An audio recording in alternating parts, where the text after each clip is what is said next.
بسم اللہ الرحمن الرحیم۔ السلام علیکم دوستو، آج میں آپ کے لیے بہت ہی خوفناک اور بہت ہی دلچسپ کہانی لے کر آئی ہوں۔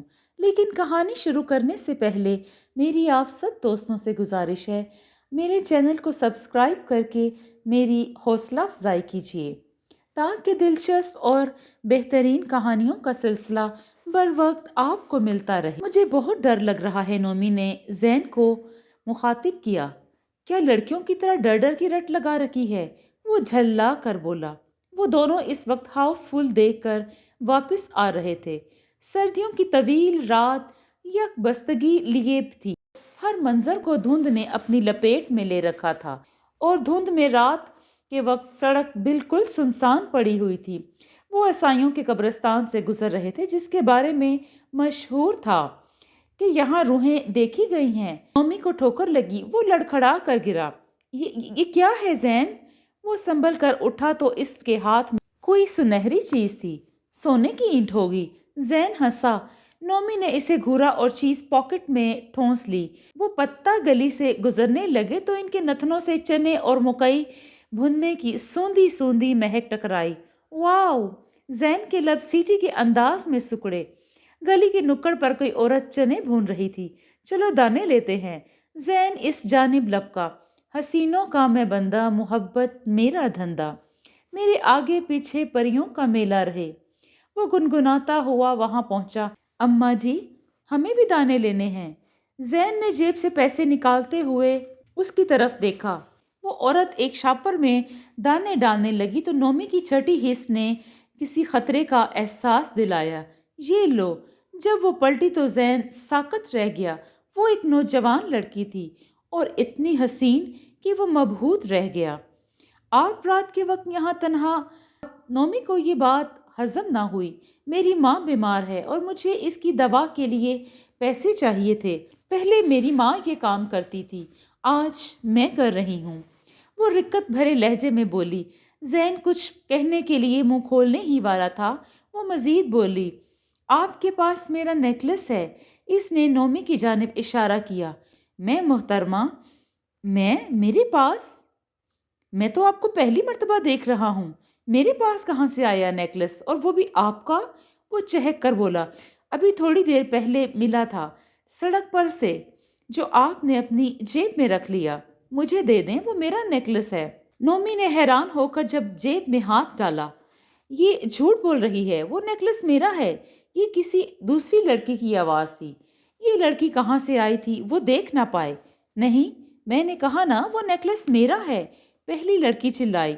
روشنی، کیوں جھوٹ بول رہی ہو؟ جھوٹ تم بول رہی ہو زریہ، وہ میرا ہے۔ وہ حیرت سے دونوں کو لڑتا دیکھتے رہے۔ نومی، یہ میرا ہے، مجھے دے دو۔ ہرگز نہیں، ہرگز نہیں، نیکلس مجھے دینا۔ دانے بھوننے والی لڑکی نے اسے کافی خوف زدہ آواز میں کہا، اگر تم نے یہ نیکلس مجھے نہیں دیا تو میں تمہاری تکہ بوٹی کر دوں گی۔ دوسری بولی، اگر تم نے یہ نیکلس مجھے نہیں دیا تو میں تمہارا سرما بنا دوں گی۔ لاؤ دو۔ دونوں خونخوار تیریوں سے اس کی جانب بڑھنے لگی۔ مجھے نہ تو اپنی تکہ بوٹی بنوانی ہے اور نہ ہی سرما، اس لیے میں یہ کسی کو نہیں دوں گا۔ وہ کہتے ہی سر پاؤں پر رکھ کر بھاگا۔ زریہ روشنی کے الٹے پیر اس نے ابھی ہی دیکھے تھے۔ زین پہلے ہی اس کے اشارے پر کھسک چکا تھا۔ وہ سرت سے اس کے پیچھے لپکی، تاہم وہ بڑھتا جا رہا تھا، لہٰذا وہ محض گھور کر رہ گئیں۔ واؤ! گھر آ کر اس نے جو ہی نیکلس نکالا، بے اختیار ستائشی انداز میں کہہ اٹھا، وہ انتہائی نفیس مگر دیدہ زیب گولڈ نیکلس تھا۔ یار کاش تو لڑکی ہوتا، زین نے اس کے ہاتھ سے نیکلس لیتے ہوئے کہا۔ میں کیوں ہوتا لڑکی؟ وہ تڑپ کر اٹھا۔ یار دیکھنا، اگر تو لڑکی ہوتا تو یہ نیکلس پہن لیتا۔ زین نے وضاحت کی۔ تو پہن لے، وہ بھنا کر بولا۔ زین نے نیکلس میں جڑے سرخ یاقوت پر انگلی پھیری تو یکایک اس میں سے ایک سرخ روشنی پھوٹی۔ کچھ دیر بعد وہاں ایک دلکش لڑکی کھڑی تھی۔ اس نے سرخ فراق پہن رکھا تھا۔ تم کون ہو؟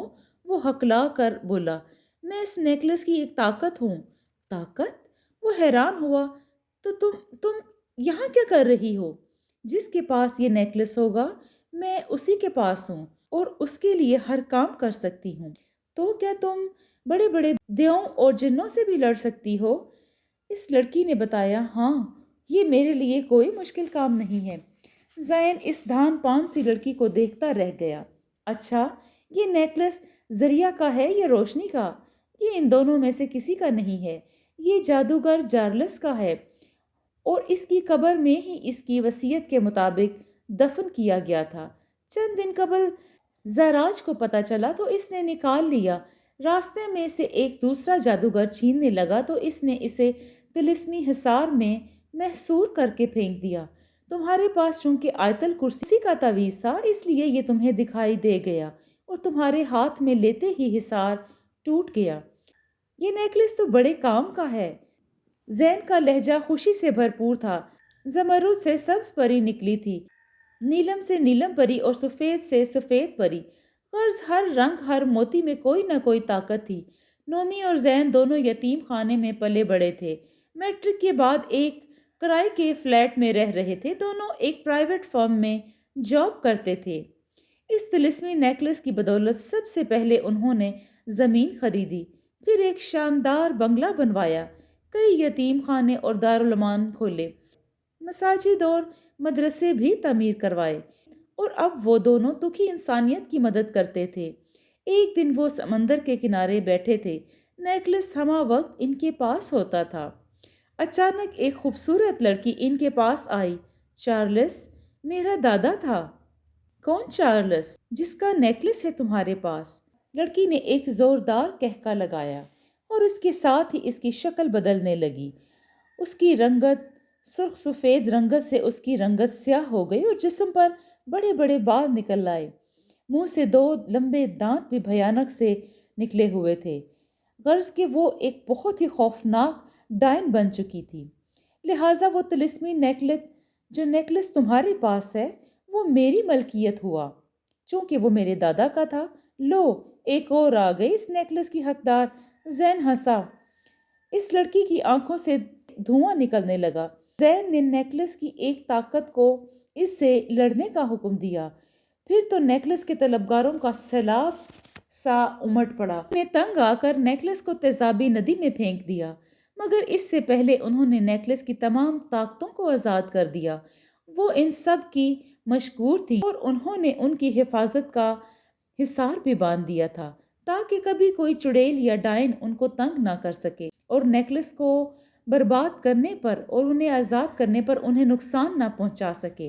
مگر اس سے پہلے انہوں نے تمام طاقتوں کو آزاد کر دیا۔ وہ سب ان کی مشکور تھیں اور کبھی کبھار پھر ان سے ملنے کے لیے آتی تھیں۔ لیکن آپ لوگ اگر کوئی نیکلس گرا پڑا دیکھیں تو مت اٹھائیے گا، کیونکہ لینے کے دینے پڑ سکتے ہیں، اس لیے کہ ہر نیکلس طلسمی نیکلس نہیں ہوتا۔ جی دوستو، آپ کو یہ کہانی کیسی لگی؟ اگر آپ کو یہ کہانی پسند آئی ہے تو اس کو لائک اور کمنٹ میں اپنی رائے کا اظہار ضرور دیں۔ اپنا اور اپنوں کا بہت سا خیال رکھیں۔ شکریہ۔